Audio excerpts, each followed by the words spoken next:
Hello, my name is Scott Garrison. You may remember me as Scott the Barber or just as Ron and Carla's son. I've been involved in our community since opening Scott's Barbershop on the southeast corner of 3rd and Main in 1998. Now I'm back in the same building as Garrison Financial. I started investing in my 20s. I invested through the dot-com crash and the Great Recession. I started caring for other people's money in 2018, and I truly enjoy sitting down with my clients, understanding their wants and needs as well as what keeps them up at night. Whether my friends just want me to invest a little of their savings or want me to work with their tax and legal professionals to strive towards optimal efficiency, we can do it all. I believe communication is key to helping my clients reach their goals. For if we are faithful over a few things, we shall be given more. Contact me at scott@soonerwealth.com. Securities offered through registered representatives of Cambridge Investment Research, Inc., a broker-dealer member FINRA and SIPC. Advisory services offered through Cambridge Investment Research Advisors, Inc., a registered investment advisor. Garrison Financial and Cambridge are not affiliated. This communication is strictly intended for individuals residing in the states of Colorado, Nevada, Oklahoma, and Texas. No offers may be made or accepted from any resident outside the specific states referenced. Cambridge does not offer tax and legal advice. If you build it, he will. It's the Skinny on Sports Podcast with Aaron Cowk. I throw balls far. You want good words? Data language. Talk real sports with a real man. Come after me! I'm a man! I'm 40! And now, here's the be-all, end-all, know-it-all of high school, college, and pro sports. Aaron Skinny Cowk with the Skinny on Sports. We're talking about practice, man.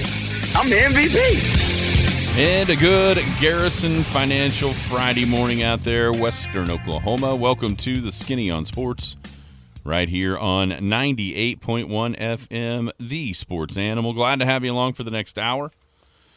Can kind of update you on the OK Kids state softball tournaments and also regional baseball, what got played out here on the west side of the state.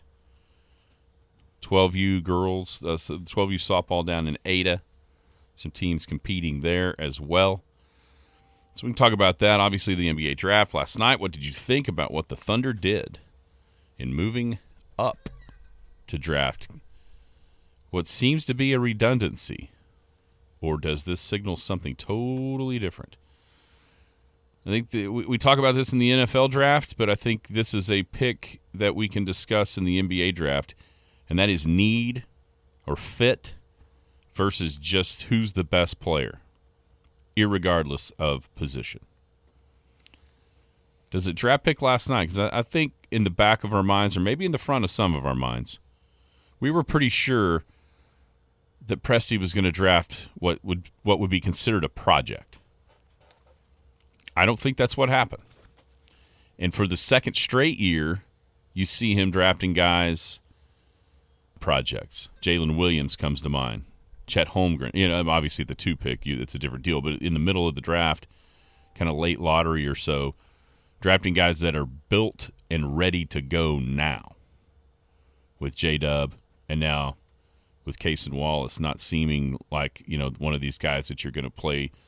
I mean, he might get some time with the blue, but that's not going to be maybe his main assignment all year. So is this different? Or does this tell us that Sam Presti believes this team is further along than he's letting on by getting more of a guy that can help win now versus help win in a couple of years? Who else did well in your mind around the league? And then also, man, we've got to have a serious conversation about the fashion that these dudes are throwing out there. Yes. I was hoping that would be a I'm going to tell you, there is one guy that I absolutely wanted the Thunder to draft, and when I saw what the heck he had on, I went, that might be a bad choice. Based on his fashion sense, Yes. his draft stock went down. I was thinking, you know what? If he's going to pick to wear that, he could probably make some bad decisions. That's on exactly the court. right, and it's hard. You know, it's hard to say that with, you know, 2 of the best 4 or 5 players in franchise history. It's some of the choices they make or have made with fashion being Shea and Russell. Obvious. I mean, there's some wild stuff there, but man, I really did. When I saw on Twitter what one guy had, I went, red flag, red flag. And also, Scotty G, not here yet. Don't know if he's coming. Maybe he doesn't realize it's Friday. Maybe he's somewhere else. But I looked up College World Series is into the finals, all SEC final. And so I looked up some economic impact numbers for the city of Omaha and also for Rocco's. If you don't know what Rocco's is, we'll tell you about it right here at the top. 225-9698 is the phone or the text line. That is 225-9698. Give us a call, shoot us a text. We can talk about any of those things. What else might be on your mind? Feel free to chime in at 225-9698 if you're going to be outside the listening area. Stay in touch with the show a couple of ways. Log on to KADSAM.com. Download the app. It's got it all. Radio. All 3 radio stations. It's got the Penny News. Big Elk and Paragon TV when those things are live during the high school seasons. We got that all in the app. So everything we got is right there. And then, of course, Skinny on Sports podcast, which I was so devastated to realize hadn't been uploaded today because I was going to pull some sound from the end of the show yesterday. But I can find that, Jared. Don't worry about it. I can find it in the recordings folder. I just literally thought about this. So I think there's some sound in there that I want to play. Okay, I'll do right now, like today. No, yeah, yeah. I'm going to play it in the next segment. I could tell you where it's at. Well, I know where it's at. Yesterday's show. Yeah, I can find it. I know where it's. I know where You're to find saving it. receipts. Is this what's happening? I'm a little nervous now. Did I say something that was kind of wrong? No. Is it going to be played over an intercom at a school in the future? What's going on here? Nope. I will. Okay. We'll lead into the next segment. Okay. With that sound. Okay. That's what we'll do. All right. Anyhow, so 225-9698. Text us. What did you think about the Thunder's draft? What about your kids' teams? I know there's some got played, some didn't. Some, I hope you know the changes to the bracket. I didn't even at look. least the ones I'm involved Let's say with. I mean I didn't. I know what I've got too. I wasn't sure about the rest. If it was even updated on the site, I have no idea. I didn't get to that far. Okay, so Jared, how are you today? I'm good. I'm good. Crazy day yesterday with ball and that storm coming through. We lost power at our house for a good. See, let me think about this. Went off about 5:45, 6 o'clock. Came back about maybe 8:30, something like that. I noticed. Fortunately, Oak City didn't lose power because we just ran into town and grabbed a pizza. And it must have flickered because when we got home, so I mean, we literally drove to Weatherford, pulled into the parking lot at the fields. We sat there for probably 10 minutes ish, 10 to 15, and then went and ate dinner. And then as we were eating dinner, it was obvious that there was no chance in the world we're going to play again. And so drove home. And the power must have went out for just a second or flickered or something here because our garage door thing was beeping when we got home. Yeah. So we just had to kind of unplug that, reset it, and then it was all good. Our door does that too. I have to reset it every time. Yeah, I didn't know that was a thing. Our old one didn't do that, but this one does. It is a Craftsman, or do you know the brand? I didn't. I am fully. I just unplugged the power. Exactly how to do it. Plugged it back in, and it was all good. But yeah, we were supposed to go back to Weatherford for the 10U. Right. So you actually weren't there. We weren't there. They both the AU and 10U got one game in, and the 10U was going to play one more at 7:45. So we planned on leaving the house at about 6, and we got a message. Hey, they're on a rain delay. They're on a hold. Yeah. I'll text and let everybody know when probably hit the road. And next text about 30 minutes later said, it is done today. Yeah, rest assured by 6 o'clock when you were going to leave, there was no sense in leaving. I guess the hope was, it's raining here in Beckham and Ouachita County. Maybe it will dissipate or not hit Weatherford or Clinton directly, but it just followed I-40. There was a point there as it was coming into town here where it looked like it was kind of moving a little bit more to the south. That's what I was thinking. It would maybe. And I thought by the time it got to at least Weatherford for us, maybe it would be south of the interstate, and even, where the ball fields are, it's a little bit north. Sure. So if it's south of the interstate, there's not a lot of precipitation up there. But then all of a sudden, it almost started kind of building back north and then moving straight east. Yeah, it was. It rained hard there for a little bit, no doubt about it. It did. We were sitting in the house, and it was windy. And Of course, we had some down power lines in this area, and when I saw that or heard that, I thought, well, we're going to be out of power. I mean, if we're out of power, then Elk City's going to be out of power. I was kind of surprised and happy that Elk City did not lose power. Like I said, we took it like, well, we're sitting on the couch just waiting for that power to come back. It's like, it's pretty evident it's not coming back anytime soon, so we need to figure out dinner. My wife's like, I don't want to cook in the dark. It's like, well, load them up. Let's go grab a pizza. So, yeah, it looked like an internet tower fell onto the power lines. Is that what it appeared? I haven't dived too much into it, but that's what it looks like. Yeah. When I see tower down, I immediately turned on 96.5. Oh, no, listen. So we were driving over there, and your news is coming to an end on KECO. Of course, I had it just kind of seeing what the weather updates were. Yeah. And as your news is coming to an end, then there's the ad, then there's a kind of a little bit of a delay there, which I don't understand. It was like a couple seconds. And then started into, and it literally as I was, my report, as I'm coming in, it goes, and I thought, oh, tower got hit. The immediate thought was, oh my gosh. But then, I mean, it was just a couple of seconds, and then it was back.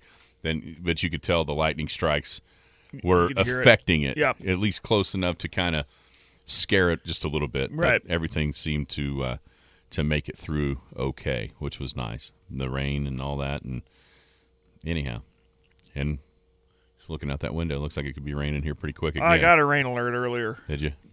Definitely gonna make that ground out the golf course a lot softer. Well, I mean, as far as but we driving, might be doing it in the rain, driving some T-posts. As far as driving T-posts, this is going to be one of the easier years in the last few. Yep. Because of the softness out there. All right, so College World Series, man, I got to watch. By the time we got home, maybe the last 3 innings, I guess, which was shocking. The game went. It was so funny to look because on the guide for our TV, like the times. Mm-hmm. That game went a full 11 innings and still finished ahead of what the guide had laid out for it in the time frame. Just awesome. It was nothing into the bottom of the 11th. I can't remember going back. I can't remember if I was watching it live or just watching replays. The inning, Wake Forest lays it down. Looks like they execute a perfect squeeze. And the LSU first baseman makes the play of the tournament. Yeah. To throw the runner out at home, the only play he had. Just that was an awesome play. The pitching for both sides was absolutely every bit of what you were hoping for. And it was one of the things, and Carl Ravitch and Peterson, what's his first name? I can't remember. It's not Doug. I want to say Doug, but it's Kyle Peterson, one of the analysts. They kept on saying, man, you just don't get hyped up sporting events live up to that hype very often, and that one absolutely did last night. Yeah. Between Wake Forest and LSU. It was the first time in the aluminum bat era that dates back to, I think, 1974, that both starters in a game went 7+ and gave up 3 or less hits. And both of those guys did that last night on each side. And in the end, the guy with the change, I mean, they call him Tanks. It's his nickname because he hits tanks. And he hit a 2-run home run in the bottom of the 11th inning to send LSU into the championship series against Florida, 3rd straight season. Well, if you count OU as an SEC team now, which SEC fans all of a sudden are. So 3rd straight season, it's all SEC. What's crazy is I saw somebody put the last 3 championship series, it was Vanderbilt and Mississippi State. Then it was OU and Ole Miss, and now it's LSU and Florida. And they're like, here's the crazy thing.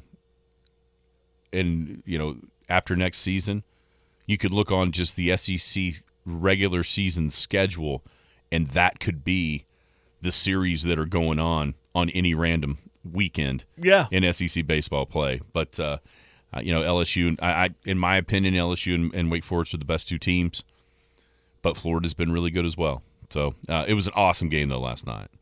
Yeah, that's I like the low-scoring, obviously no-scoring game into the 11th. I like those games because of everything you've said. The pitching was awesome. The defense was awesome. It was baseball played the right way, not a homer fest, other than the one that was the game decider. So very, very cool, very fun game. And on the SEC thing, everyone, football's always going to be king, but I think sometimes people forget how good and how big baseball is in the SEC, and that's got to get you excited if you're a baseball fan and an OU and Texas fan, because they're going to have to elevate their game. Just like football, they have to get better on the field to compete in SEC play. The same thing can be said about baseball.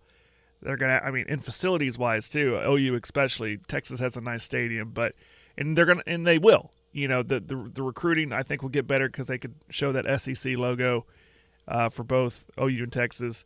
It's got to get you excited because of things like that. Because now there's the potential of a 3-game series with LSU coming to Norman, or Florida, or Ole Miss. The list goes on and on. Vanderbilt, it's gonna be great. But the series, I'm interested in the championship series. I am. Florida kind of reminds me of that. LSU too. Just teams get hot at the right time. That's a big part of baseball too. And those two teams seem to be the hottest teams. LSU did something to Wake Forest that's hasn't been done all season. That's beat them in consecutive times. Right. They've not lost 2 games in a row all season long. And Wake Forest, kind of like Tennessee or Vanderbilt, of last year. Was that Tennessee? Tennessee of last year, where they looked like they were unbeatable. They didn't even get it to World Series. And so that is what's cool for me about college baseball is, unlike football, where sometimes like you'll have a Georgia and you just circle them into that championship game in January because they're so good and so dominant, and usually they get there. In baseball, you almost kind of think, yeah, we'll circle Wake Forest in, and you still got to play the game. And you get classic games like that, and it takes classic games like that to beat really good teams like Wake Forest. So it was a lot of fun. And you're right, I tuned in at when it basically went into extras. That's about the time our power came back on. And I thought, man, looks like I didn't miss much. 0-0. This is going to be fun. Man, I'll tell you one. ESPN has done a bunch of different things as far as different ways to show and broadcast the same thing. You can watch the college football playoff games multitude of different ways. Yeah. You could do this with the College World Series, but one of them the idea of it is cool. The execution of it is going to be impossible. Did you ever flip it over to ump cam? No, I've tried it and it makes me sick. Me too. You think, okay, this is going to be cool when you can see the pitch coming in. The problem is, as soon as they foul one off, he's looking where the ball. It's what I would imagine like being out in the middle of an ocean on one of those crab fishing boats in the Bering Sea when the weather gets cranked up to the way that can be. I couldn't do it. I tried. No, I've tried it in the past. I've tried it.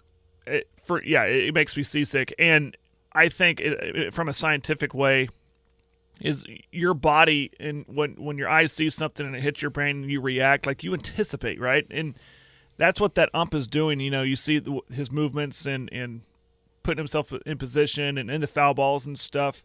That reaction is right there in real time, as is for us. That's where our brains get sick because we can't react to it as fast as the ump does. Am I making sense? Yeah, and it doesn't even have to be when they hit it. Yeah, there's just constant moving, constantly moving. Yeah. It's an idea. I'm not gonna say it's a good or bad idea. Some people might enjoy it. I'm not knocking it because they're trying something to make the game interesting and make people stay tuned in, and maybe kids will enjoy it. And heck, maybe it'll inspire somebody to be an umpire somewhere because to see what it looks like. Go, I think I can do that, or I don't know. But it's just not my cup of tea. It's just not for me. Nah. You're exactly. It's just not for me. I can't do it. Yeah, that's true, Scott, on the text line. You'd think they'd come up with some kind like a gyroscopic mount for those cameras. That's I use that when I film my kids' basketball games with the phone. I have one of those, I forget what they're called, but it doesn't make it where it shakes. I don't want to make people sick on Game Changer. And you know what we do, we're constantly thinking of the audience and does it sound good? Does it look good? So I have one of those things, and I just go back and forth. I'm not moving it around. That's actually not a bad idea, but those things suck battery.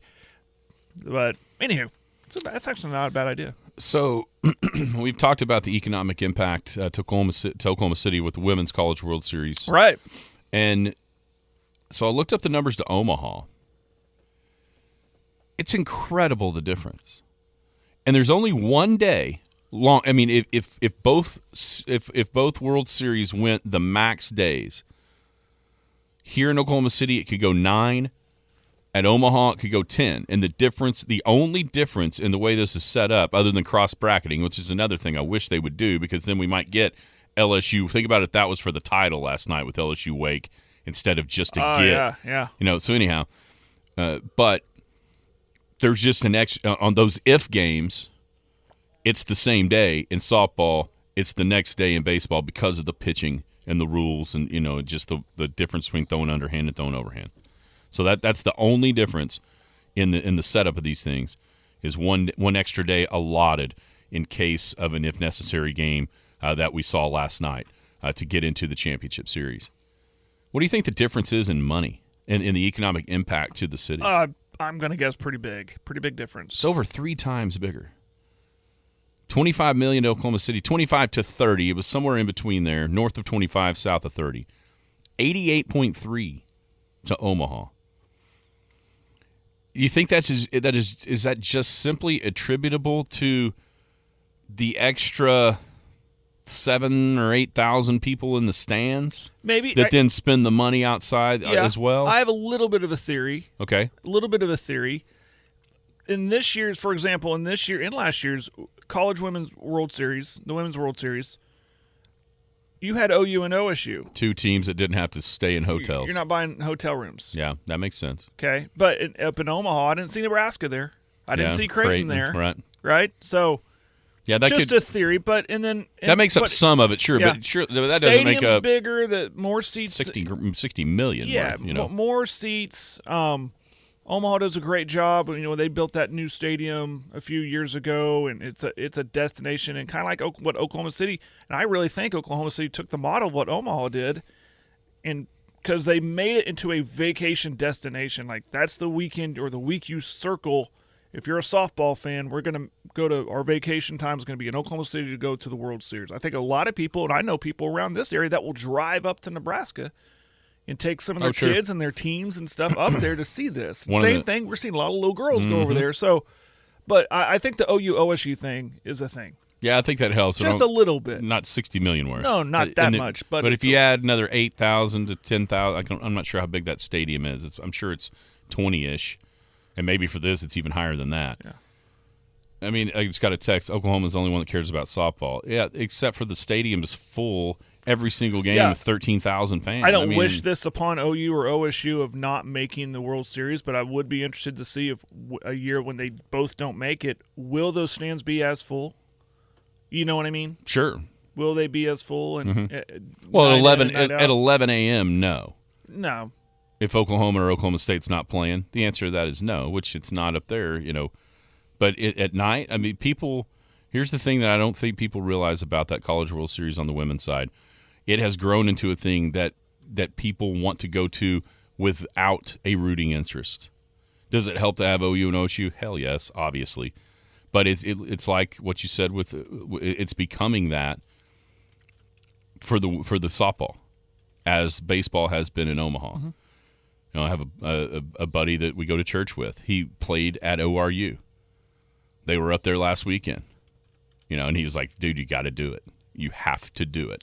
He said it was cool that I got to watch my alma mater play.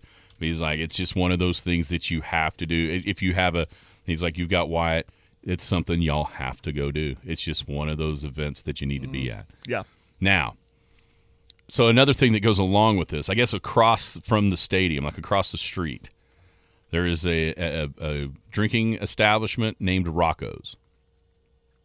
And they started the College World Series Jell-O Shot Challenge. So what they do is they keep score with the 8 teams and the fans that come to Omaha each and every year. Last year, I believe Ole Miss set the all-time record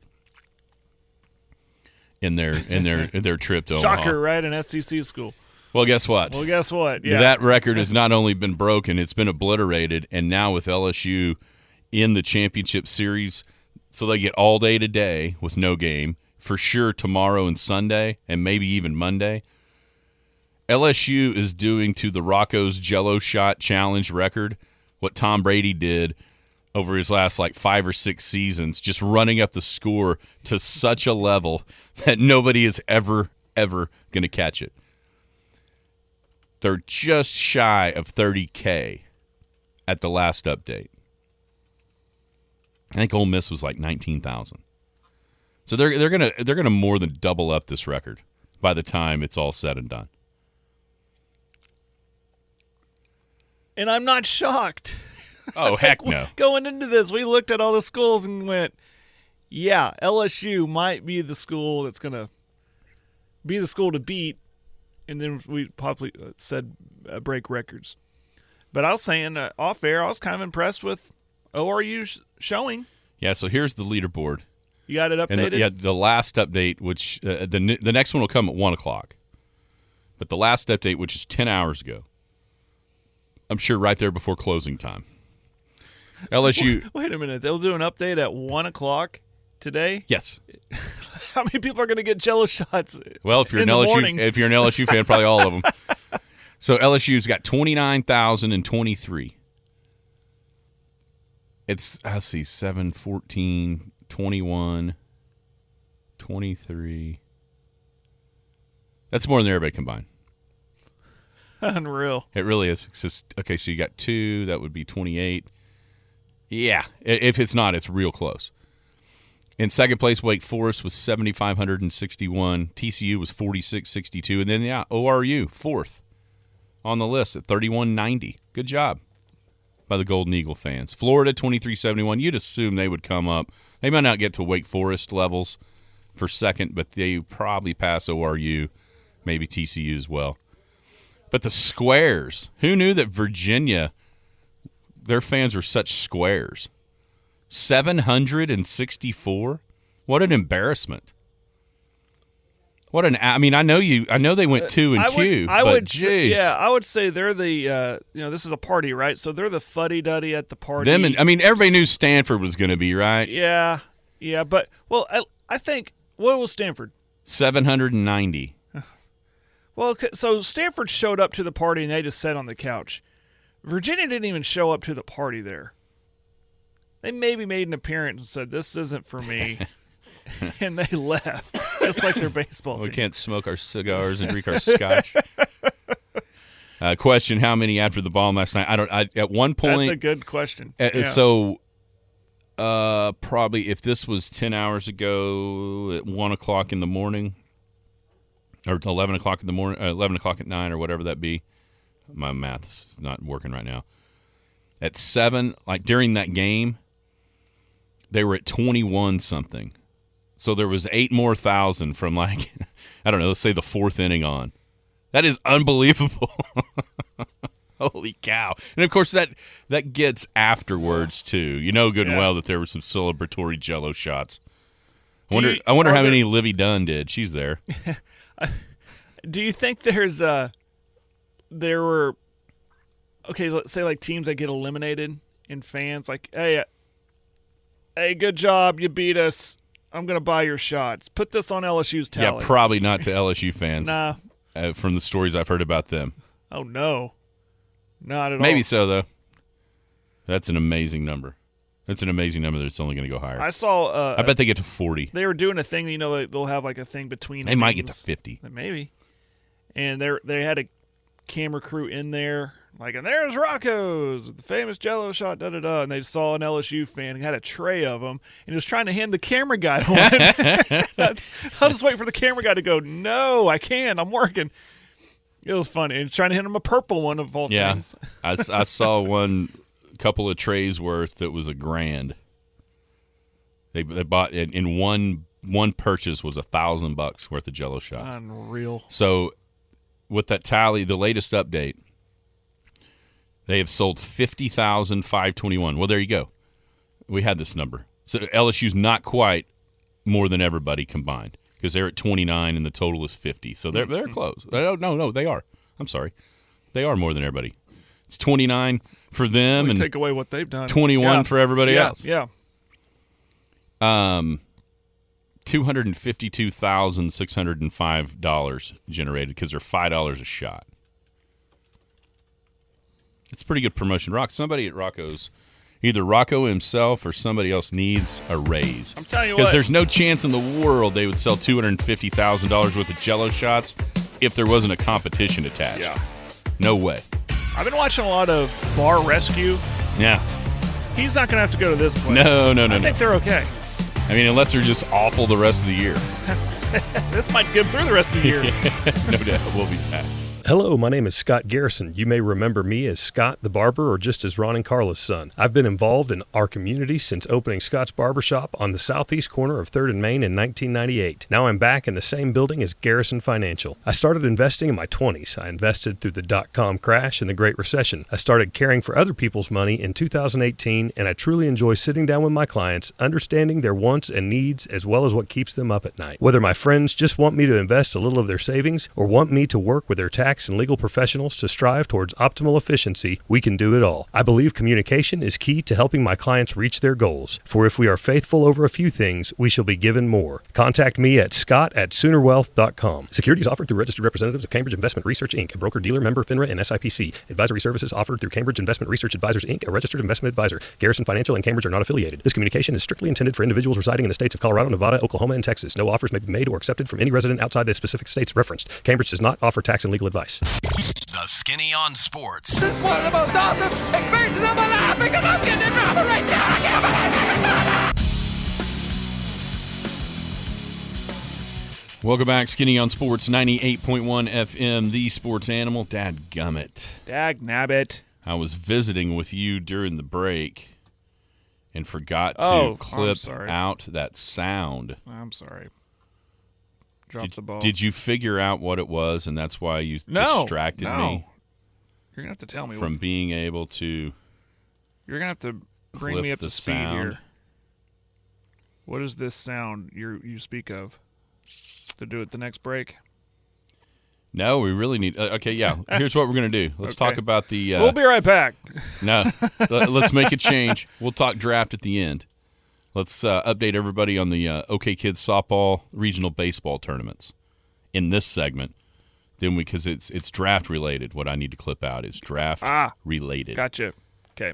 From yesterday's show. Okay. All right. So you mentioned earlier the Canute 8U and 10U both got games in yesterday. Tell us what happened. Yeah. Well, I was with the 8U over there in Clinton.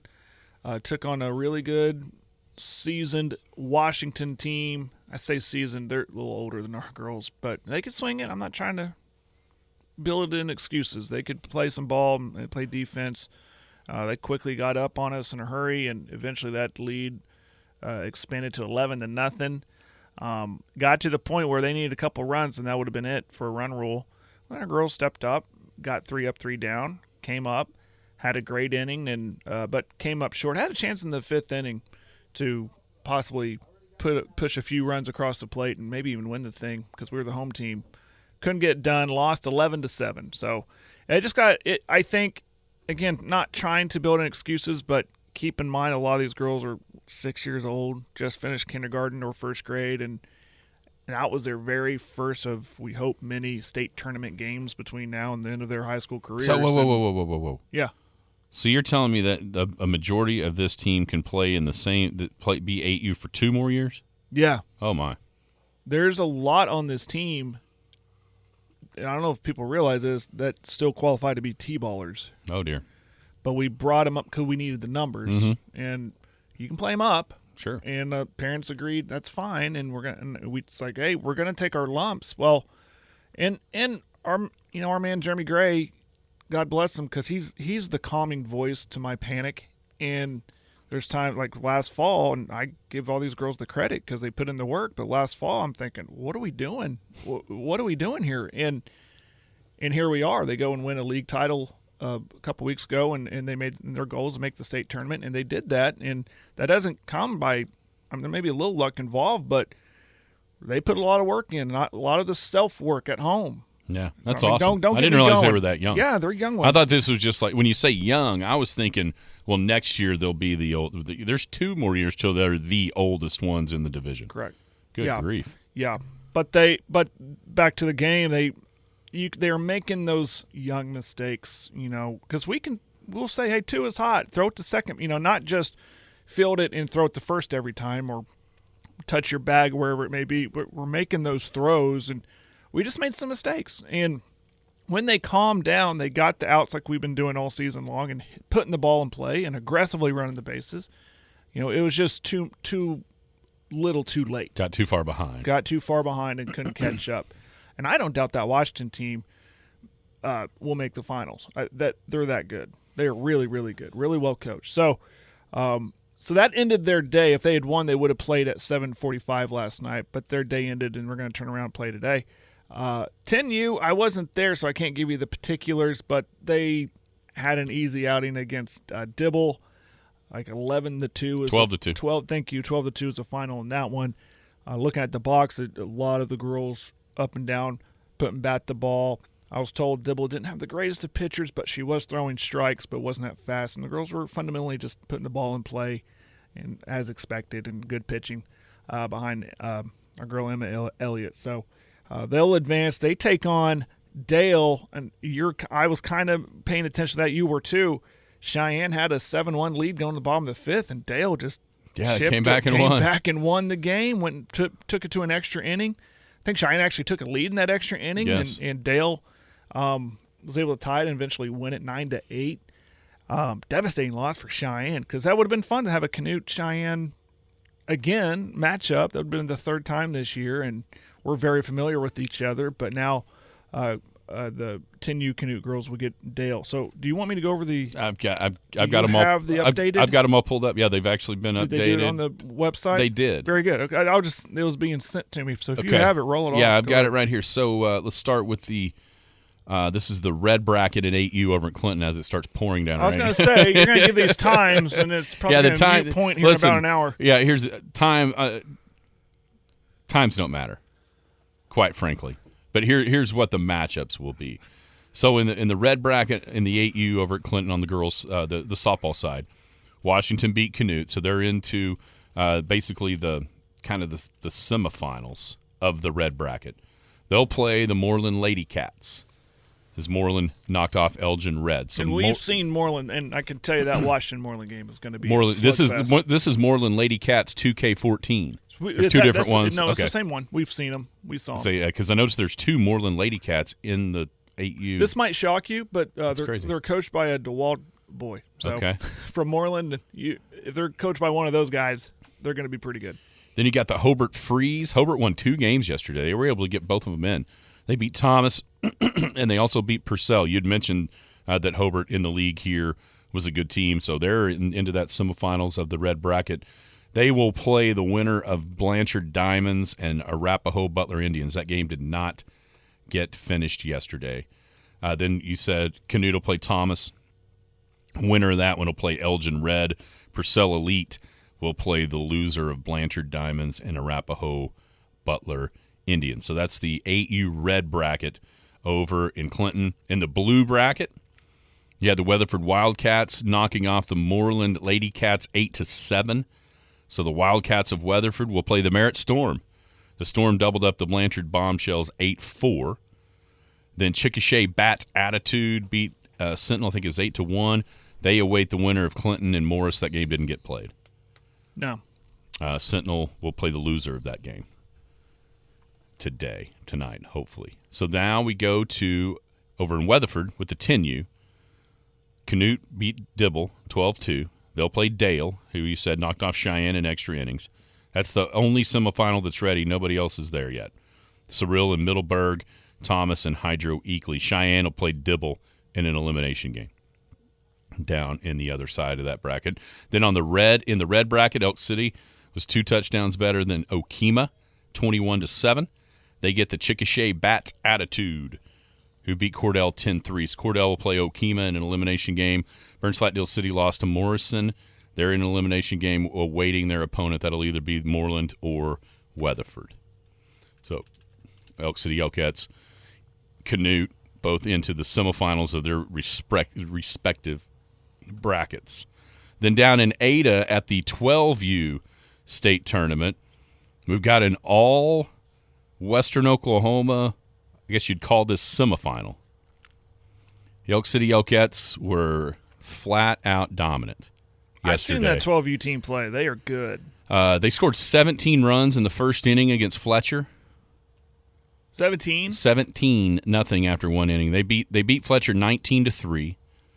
Leedy beat Elmore City in game 1, 8-1. So that set up Elk City and Leedy in the second round. Elkettes win 16-1. So they're off into the semifinals, and they will play Cordell.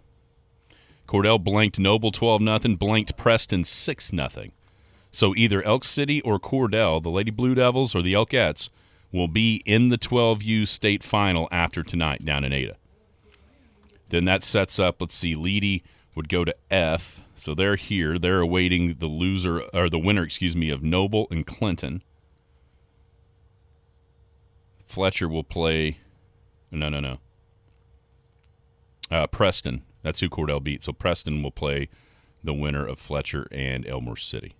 So yeah, Cordell and Elk City in the 12U softball playing today to get into the state finals. I may be wrong. Cordell seems like a team that was in the finals last year of a 10U. I don't know if it's the same group, though. But Cordell, I've noticed that kind of particular age group has been pretty good. Obviously, Elk City, like I said, I saw them play.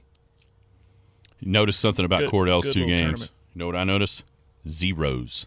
So it tells me they got good pitching. They got pitching. So that's, hitting. It just looks like hitting versus pitching. Just set up. But anyhow, the Elkettes were awesome. Then let's go to the baseball stuff. Yeah. So regional baseball, we got two divisions here in Elk City. The 8U, which is coach pitch. They got, of course, here's the difference between Elk City and a lot of these other places. The Elk City's bracket hasn't had to change because all the games are played because of the turf. That's just that's an inherent advantage. Here's the deal. It's worth the heat exhaustion that you suffer in the summer to be able, like right now, it's pouring down rain. Yeah, it's not going to stop anything from happening this afternoon.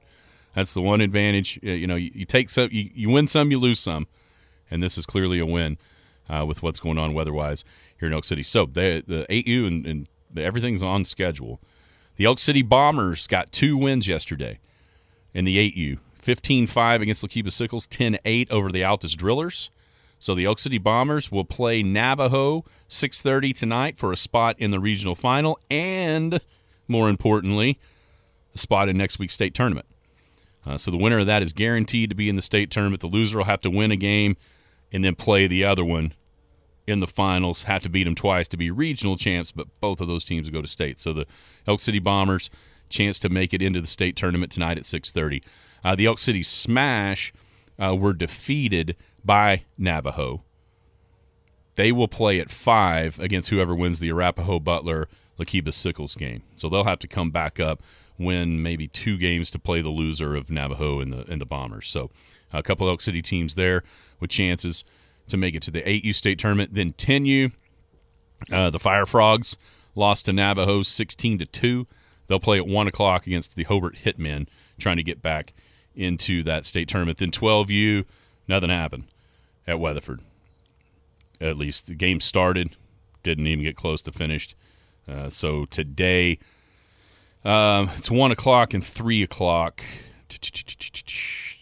Just 1 second, I'll pull it up on who's playing. I'm sure they've got this update. So it'll be, that's not it. That's Washington. Hang on it, Scotia. Because there's 2 different 4-team regionals in Weatherford. Woodward Sluggers and Cheyenne will play at 1. Okarche and Weatherford Bulldogs will play at 3 in one of those regionals. And then on the other regional, Chickasha Chiefs and Hobart Sluggers will play at 1. The Crushers of Elk City and Alva will play at 3. At least that's what the schedule is. So we shall see how this thing ends up. Good stuff, though. It's fun, isn't it? When it ends up and where it ends up. And if it wins up. Yeah, we'll see. It might look like just a regular old weekend over here. Listen, yes, I hope so. I hope calmer heads and cooler heads come to reasoning with that fact, yes. We shall see. All right, NBA draft next. And some awesome sound by me. Hello, my name is Scott Garrison. You may remember me as Scott the Barber or just as Ron and Carla's son. I've been involved in our community since opening Scott's Barbershop on the southeast corner of 3rd and Main in 1998. Now I'm back in the same building as Garrison Financial. I started investing in my 20s. I invested through the dot-com crash and the Great Recession. I started caring for other people's money in 2018, and I truly enjoy sitting down with my clients, understanding their wants and needs as well as what keeps them up at night. Whether my friends just want me to invest a little of their savings or want me to work with their tax and legal professionals to strive towards optimal efficiency, we can do it all. I believe communication is key to helping my clients reach their goals. For if we are faithful over a few things, we shall be given more. Contact me at scott@soonerwealth.com. Securities offered through registered representatives of Cambridge Investment Research, Inc., a broker-dealer member FINRA and SIPC. Advisory services offered through Cambridge Investment Research Advisors, Inc., a registered investment advisor. Garrison Financial and Cambridge are not affiliated. This communication is strictly intended for individuals residing in the states of Colorado, Nevada, Oklahoma, and Texas. No offers may be made or accepted from any resident outside the specific states referenced. Cambridge does not offer tax and legal advice. The Skinny on Sports.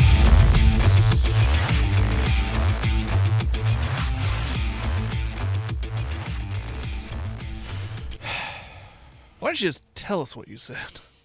I said the Thunder are going to take Case and Wallace. And I couldn't find in that where I said it at the very end. Like, okay, who do you think? Yeah, it was at the very end there. At the very end, who do you really think they're going to take? Right. You're right. Yeah, I remember that. And you were right. Scott said, I remember him. What was his exact? Sticking with who the hell is that? When I said, okay, who are they really going to take? Yeah. And you were on that same boat too. Yeah, who? I thought it'd be a no-name project guy. Probably. And I said it'd probably be somebody like it's going to be like Case and Wallace because you haven't seen him even mentioned with the Thunder. Yeah. Now here's the question on the text line, and that's where we're getting to: good pick or bad pick?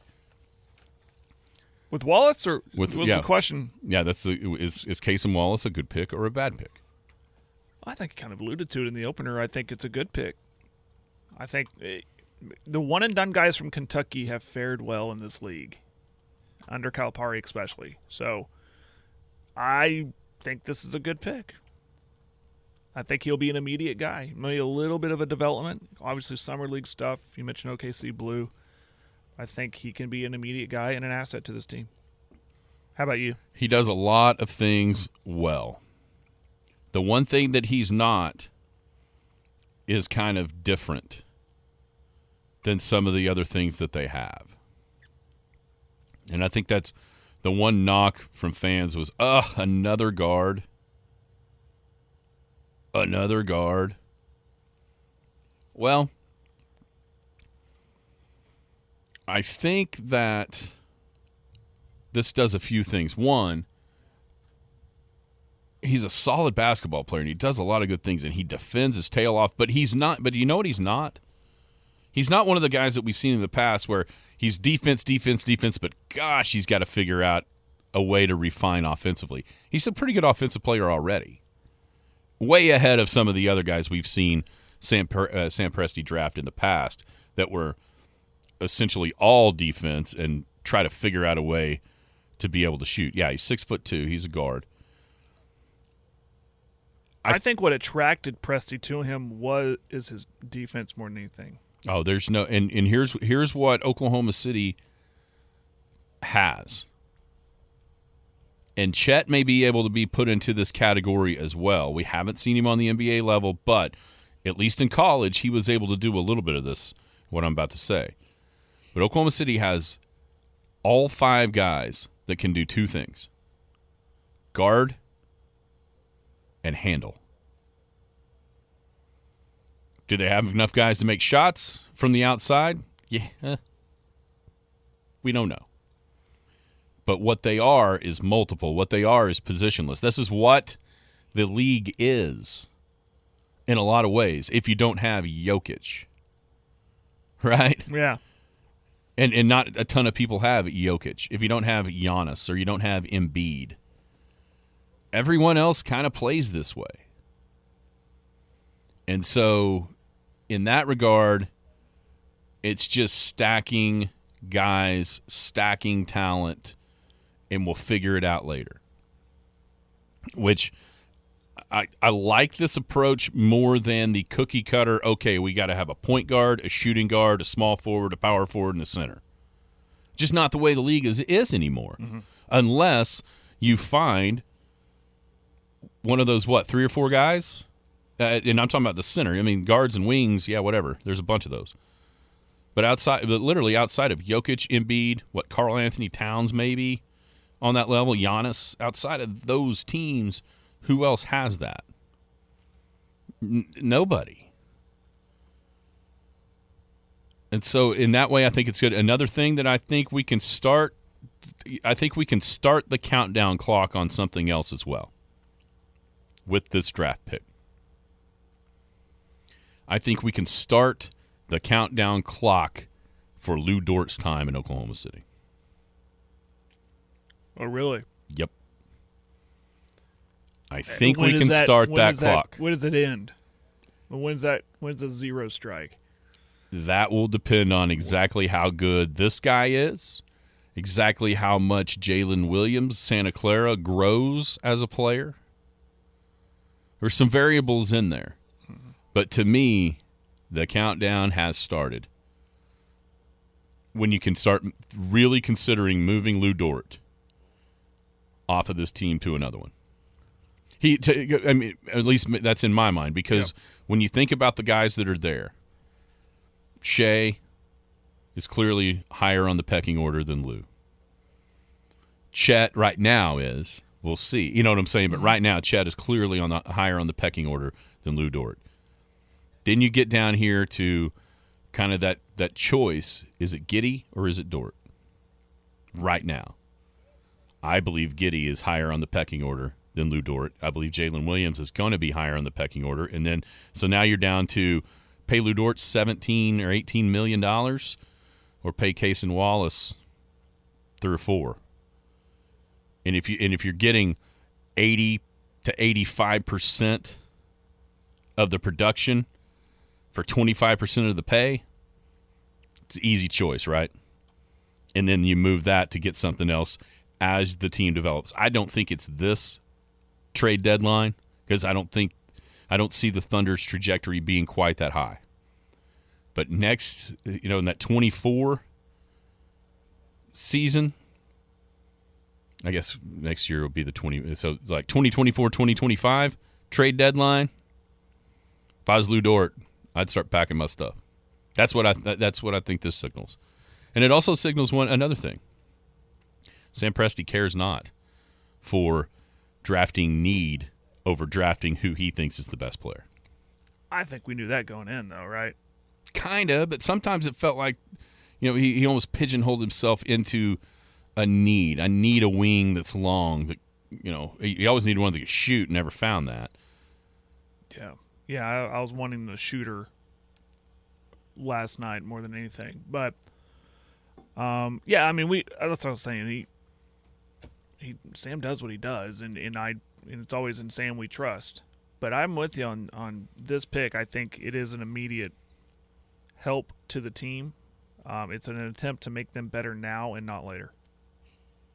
Yeah, I didn't think about the Dort thing, and now that makes me curious. How long does he hold on to him before possibly moving on with him, and what could he get for him? My question is, the longer does he hold on to him, does his value go down?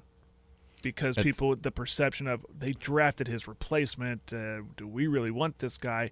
As of right now, it's like, this is an up-and-coming guy. He's going to fit better on our team than the Thunder. We should try to get him. I don't know. I think there's always a relatively strong market for a guy that does what he does on good teams, on championship. Because think about some of those teams that are out there, even in these playoffs. Lou Dort fits on every single one of them and immediately makes them better. Yeah. You know what I mean? He's just – you don't think the Lakers wouldn't have liked a Lou Dort? No offense to Austin Reeves, or Dennis Schroeder, but come on. Those guys pale in comparison to what he can do. And then you start to look at fits and who's lacking. You know where he would be awesome at because they need somebody like him? Sacramento. Oh, wow, yeah. Perimeter defense. Yep. I think Lou Dort's value is directly tied into how much better a shooter he becomes. And maybe that value means he stays. That's true too. But I think this, if I'm Lou Dort, I'm not taking 6.5 threes a game next year. You know what I'm saying? Yeah. I'm not doing that, because all that would do is give the Thunder front office, Sam Presti in particular, an easy way to be able to go, he's not improving. He's not changing. You know what I mean? He's just he's taking too many shots, taking too many threes, and so I think that's what it signaled to me a little bit was Lou Dort could be the beginning of the end, because you look at the last 3 seasons, and I get it, they've been on a certain level, but he took 6.5, 7.7, and 5.5 threes a game, shooting 33 to 34%. Ain't it? That has to improve. Yep. Or he's going to be gone. Fashion, real quick. There was one guy, when I saw what he had on, I immediately changed my tune and did not want the Thunder to draft him. Do you know who it was? Clearly Grady Dick. No doubt. What was that? I don't know. He looked like a Christmas ornament. Somebody described that. It is ridiculous. Was this an homage to Wizard of Oz? We're not in Kansas anymore because of the ruby red color of that. I don't know, man. Call me old school Clint Eastwood, get off my lawn kind of guy, but what happened just to a nice suit? Just put a suit on and a nice tie. Tie your shoes, comb your hair, shave, and get up there and shake hands with the commish and put the hat on. You know who else had a pretty wild attire, but it was amazing how well it matched? Stephen A. Stephen A. Smith? Yes. Did you see his suit? I didn't pay attention to it. It was pink on pink, purple, pink. So he had a certain shade of pink suit. He had a different shade of pink shirt that actually looked really good together. His tie had some pink and some purple mixed in. His socks were purple to blend in with the tie.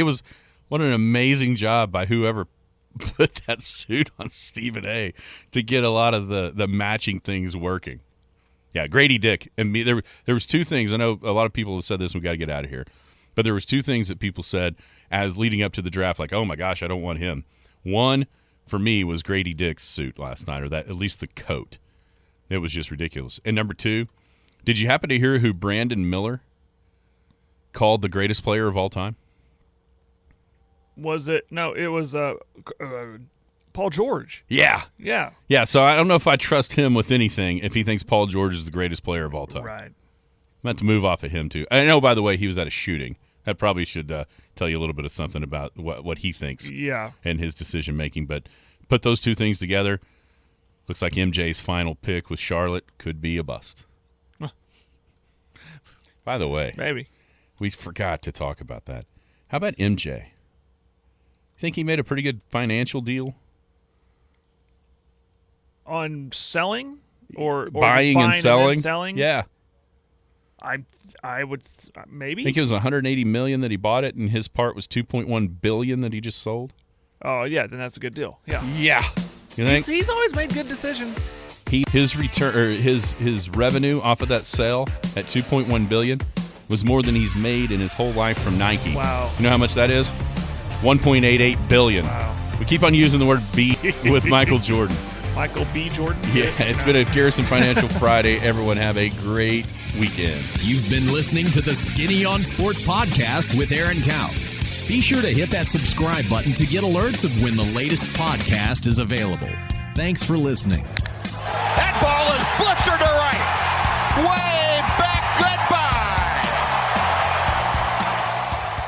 Hello, my name is Scott Garrison. You may remember me as Scott the Barber or just as Ron and Carla's son. I've been involved in our community since opening Scott's Barbershop on the southeast corner of 3rd and Main in 1998. Now I'm back in the same building as Garrison Financial. I started investing in my 20s. I invested through the dot-com crash and the Great Recession. I started caring for other people's money in 2018, and I truly enjoy sitting down with my clients, understanding their wants and needs as well as what keeps them up at night. Whether my friends just want me to invest a little of their savings or want me to work with their taxes tax and legal professionals to strive towards optimal efficiency, we can do it all. I believe communication is key to helping my clients reach their goals. For if we are faithful over a few things, we shall be given more. Contact me at scott@soonerwealth.com. Securities offered through registered representatives of Cambridge Investment Research, Inc., a broker-dealer member FINRA and SIPC. Advisory services offered through Cambridge Investment Research Advisors, Inc., a registered investment advisor. Garrison Financial and Cambridge are not affiliated. This communication is strictly intended for individuals residing in the states of Colorado, Nevada, Oklahoma, and Texas. No offers may be made or accepted from any resident outside the specific states referenced. Cambridge does not offer tax and legal advice.